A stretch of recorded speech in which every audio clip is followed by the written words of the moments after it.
Eu me chamo Estela, tenho 40 anos, sou dona de casa em meio período. Meu marido, Márcio, da mesma idade que eu, é um vendedor que visita várias escolas para vender materiais didáticos de ensino médio. Ele sempre diz que a confiança é importante. Valentina, nossa filha, entrou no ensino médio nesta primavera. Antes, era uma criança grudenta que não conseguia se afastar de mim, mas agora é tão responsável que prepara o jantar enquanto espera eu voltar do meu trabalho em meio período. A vida era tranquila com meu marido e minha filha, mas há 5 anos, minha mãe ficou acamada devido a uma doença. Desde então, tenho estado muito ocupada com os cuidados e meu trabalho em meio período. Nem mesmo conseguia visitar meus sogros, só podia cumprimentá-los durante as festas de Natal. Nessas ocasiões, Márcio costumava brincar. Você tem sorte de ter um marido compreensivo, ele dizia e ia sozinho visitar sua família. Rindo, eu me sentia mal, mas grata, pois estava sobrecarregada com os cuidados da minha mãe. No entanto, há 3 anos, minha sogra faleceu repentinamente em um acidente. Meu sogro, que era muito ligado a ela, ficou profundamente deprimido e as visitas de Márcio à casa da família dele se tornaram mais frequentes. Além disso, Márcio dizia coisas como: quero levar papai para viajar para animá-lo e quero convidá-lo para comer algo delicioso. A cada visita, os gastos aumentavam cada vez mais, mas não podia reclamar de dinheiro, já que eu também não conseguia visitar meus sogros. Um dia, Márcio mencionou o custo de sua próxima visita. Preciso de 1.000 para minha próxima viagem para casa. Eu duvidava que uma quantia tão grande fosse realmente necessária para visitar a família, mas ele nunca explicou os detalhes dos gastos. Deve ser necessário, é uma forma de demonstrar minha gratidão ao meu sogro, me convence. No entanto, devido ao gasto repentino, não tive escolha senão temporariamente retirar dinheiro da conta de poupança que eu havia reservado para os gastos escolares de Valentina. Teria que parar de ir ao salão de beleza por um tempo e garantir que nunca mais tocasse no dinheiro de Valentina. Comecei a economizar, devolvendo gradualmente o dinheiro para a conta de Valentina. Quando finalmente os exames de Valentina terminaram e as coisas se acalmaram, meu sogro disse: quero ver minha neta de novo. Concordando, levei Valentina e meu sogro para comer frutos do mar como recompensa pelo seu trabalho árduo. Vendo o sorriso de Valentina, eu acariciei sua cabeça e disse: obrigada por ser sempre tão paciente. Enchi-me de gratidão. Então, na manhã da partida deles para visitar meu sogro, Valentina disse: vou fazer umas compras e volto. Eu respondi: divirta-se. Todos sorrimos, mas não sabíamos o que estava prestes a acontecer. 5 dias depois que Márcio e Valentina partiram para a casa dos meus sogros, por volta do meio-dia, eu estava preparando o almoço na cozinha quando ouvi o barulho da porta de entrada. Quem é? Perguntei assustada, gritando, só para me deparar com Valentina em pé, sangrando na testa.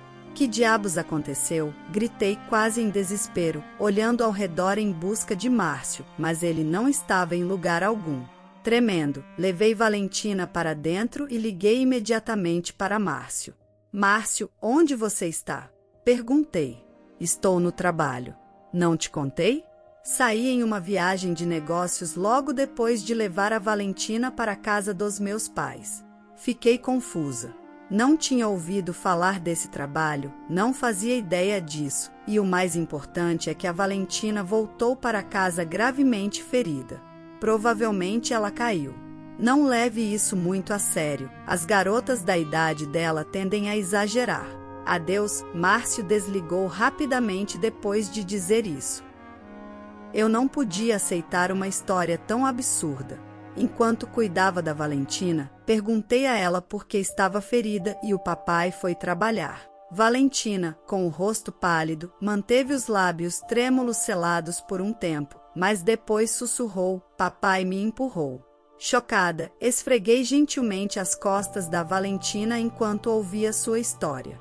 Uma verdade incrível foi revelada. Márcio estava nos escondendo segredos e machucou a Valentina quando ela os descobriu. E isso não é tudo. Ele a ameaçou enquanto sangrava, dizendo que se ela contasse a alguém, na próxima vez não seria apenas um ferimento. Valentina conseguiu escapar da casa dos meus pais quando Márcio hesitou enquanto meu sogro estava voltando para casa. Felizmente, ela tinha um pouco de dinheiro e conseguiu pegar o ônibus de volta para casa. Mas que angústia ela deve ter sentido escondendo seu ferimento durante todo o caminho. Nunca vou perdoar ninguém que machuque minha Valentina. Fiquei furiosa, não só com Márcio por maltratar a Valentina, mas também pelos segredos que ele guardou. Jurei me vingar depois de ouvir tudo da Valentina. Estava prestes a ligar para o meu sogro quando me assustei com suas ligações perdidas no meu telefone. Desculpe, não vi o telefone enquanto cozinhava, eu disse. Não, tudo bem. É que descobri que a Valentina teve que voltar correndo por um assunto urgente. Ela chegou bem em casa? Eu estava preocupado e é por isso que te liguei tantas vezes. As palavras do meu sogro me deixaram sem reação. Meu marido, Márcio, tinha inventado uma mentira tão grande para encobrir que nossa filha, a quem ele tinha ferido, tinha fugido para nossa casa. Então contei tudo para o meu sogro, que estava alheio a tudo. A Valentina está bem. Vou levá-la para o hospital, mas não posso perdoar o Márcio. Não deixe ele sair de casa. Quero dizer a ele o que penso. Meu sogro concordou imediatamente, prometendo sua colaboração. Ele disse que convenceria o Márcio a ficar na casa dele por um tempo. Enquanto isso, eu corria de um lado para outro me preparando para enfrentar meu marido. Dias depois, após completar a investigação sobre os segredos de Márcio, fui para a casa do meu sogro. Justo quando ia tocar a campainha, vi a Valentina correndo sem fôlego na minha direção. Mamãe, me espere. Eu não te disse para esperar em casa? Eu disse a ela. Não posso ficar sentada, tenho que confrontá-lo pelo que ele me fez, respondeu minha filha. Eu tinha planejado entrar sozinha na casa do meu sogro. Não queria que a Valentina presenciasse a discussão entre meu marido e eu, mas parecia que a Valentina não queria ficar de braços cruzados. Acho que eu também tenho o direito de falar, disse ela. Valentina era inflexível. Arrependida, aceitei sua raiva e decidimos lutar juntas contra isso. Fomos recebidas pelo meu sogro, que já estava ciente do plano. Ao entrarmos na sala, encontramos Márcio, que parecia que tinha acabado de acordar, deitado de pijama e assistindo televisão. Suponho que você não esteja viajando a negócios, não é, Márcio? Disse eu, surpreendendo-o com minha voz repentina. Ele se levantou com um salto, começou a inventar desculpas pouco convincentes sobre como deveria ter ido, mas depois não foi necessário.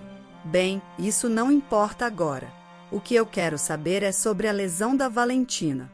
Aquela desajeitada. Parece que ela caiu pelas escadas e bateu a testa, respondeu ele. Eu estava prestes a repreender meu marido por fingir ignorância, mas meu sogro falou primeiro. Já está bom. Eu sei que a lesão da Valentina é culpa sua. Valentina também interveio. Sim, é verdade, e lançou um olhar furioso para o Márcio, que ficou encurralado. Márcio começou a ficar nervoso, mas de repente pareceu ter uma ideia e retrucou. Como se você tivesse direito de falar. Você nunca visitou meus pais, era eu quem cuidava deles. Márcio, confiante e sorridente, pensou que eu não seria capaz de dizer nada. De fato, antes eu havia me calado, pensando que ele estava certo. Mas depois de ouvir a história da Valentina, percebi que as palavras de Márcio estavam cheias de mentiras. Assim, deixar todas as tarefas da casa para sua filha e não passar tempo com seu pai é cuidar da família? Cale a boca, isso é coisa de uma vez só. Normalmente, sou eu quem trabalha muito, disse Márcio, se gabando. Peguei a conta dos gastos da casa do meu sogro, que havia obtido anteriormente. Nela estavam detalhadas não apenas as entradas e saídas de dinheiro, mas também como Márcio passava o tempo na casa dos pais. Deixe-me te contar o que está escrito aqui, eu disse calmamente, lendo os detalhes. Então continuei. No dia 10 de junho, seu pai te deu R$ 200 para o transporte. Você passava o dia limpando como de costume, saía à noite e voltava de manhã. Os gastos com comida aumentaram com a sua presença, Márcio.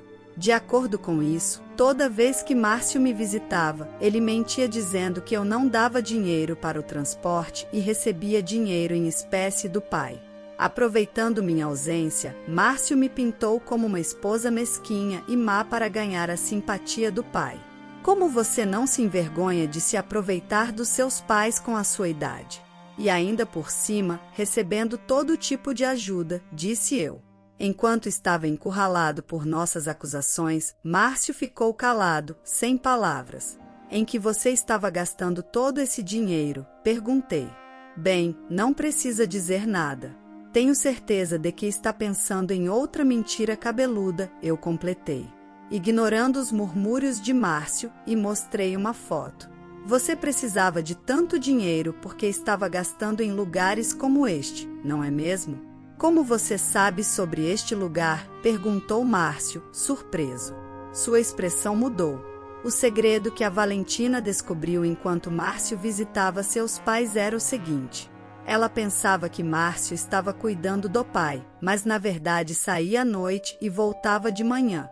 Suspeitando, ela investigou secretamente e instalou um aplicativo em seu telefone para rastreá-lo quando ele saía. Ela verificava sua localização em um computador e sempre o encontrava no mesmo lugar. Depois de pesquisar na internet, a Valentina descobriu que se tratava de um clube de strip. Surpresa, ela estava prestes a me chamar quando Márcio voltou para casa. Ele a encontrou investigando o lugar e o clube no computador e, num acesso de raiva, empurrou Valentina. Ela bateu a cabeça na quina de uma cômoda, o que causou um sangramento. Depois de ouvir a história de Valentina, deixei minha mãe aos cuidados de profissionais por alguns dias e fui ao clube para reunir provas do desperdício de Márcio. Fiquei em choque ao ver meu marido entrando alegremente no clube. O dinheiro para esta visita foi retirado do fundo escolar de Valentina. Você usou papai, você é o pior, murmurou Valentina. Esperem, isso é normal para os homens, Márcio tentou argumentar. Do que você está falando? Usar o dinheiro da escola da sua filha para sua satisfação é imperdoável para qualquer homem, disse eu extremamente irritada. Estou cansado do trabalho, não está certo se divertir um pouco, respondeu Márcio. Valentina suspirou com a teimosia de Márcio. Mamãe, você sabe que tipo de lugar é esse? Eu só tirei a foto e fui embora imediatamente. Tome, pegue isso, disse Valentina enquanto estendia várias páginas impressas do zit do clube sobre a mesa. Olhando com meu sogro, vimos que as roupas das meninas do clube eram uniformes escolares. Todas pareciam adultas, mas era um clube de onde faziam cosplay com uniformes escolares reveladores. Ao ver isso, fiquei furiosa.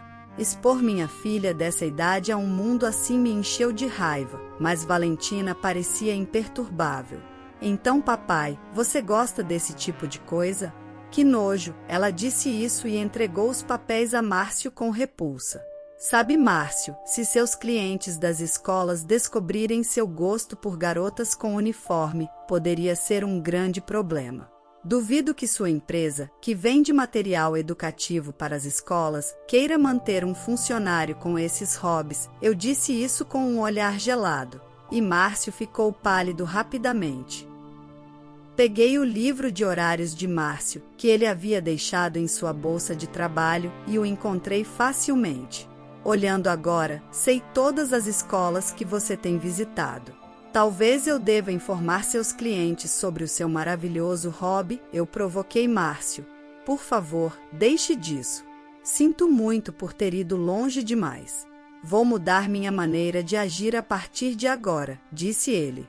Ao perceber que não podia escapar, Márcio começou a tremer e se ajoelhou, pedindo desculpas profusamente. Mas os anos frequentando esses clubes e desperdiçando dinheiro, sem falar em ter machucado nossa filha, não seriam perdoados. Consultei um advogado e estou pronta para dar entrada no divórcio. Vou garantir que você devolva todo o dinheiro que desperdiçou em suas fantasias nojentas, além de uma indenização. Isso é o fim para nós. Márcio tentou segurar Valentina, mas ela se esquivou, dizendo: "Saia daqui, que nojo", e acabou chorando. Olhamos para ele friamente, vendo quão patético ele era. Pouco tempo depois, o divórcio se concretizou, e eu cobrei de Márcio todo o dinheiro que ele desperdiçou e mais uma quantia de indenização. No final, a notícia de suas visitas ao clube vazou para sua empresa e Márcio foi demitido. Até mesmo seu pai cortou relações com ele, e agora ele vive sozinho, mal conseguindo chegar ao fim do mês com trabalho sem registro, incapaz de lidar com o pagamento das indenizações. Enquanto isso, encontrei mais tempo para mim depois do divórcio.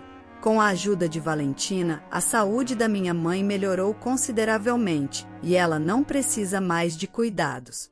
Agora, nós 3 mulheres desfrutamos de uma vida feliz e harmoniosa juntas. A história de hoje chegou ao fim. Não se esqueça de comentar qual lição você tirou dela. Também deixe um like no vídeo e se inscreva para não perder os próximos vídeos. E se você quer conhecer o final da história da cadeirante que foi ridicularizada pela noiva de seu irmão, mas viu sua situação virar de uma hora para outra, clica no vídeo que está aparecendo aí na tela. Te vejo nessa história. Grande abraço!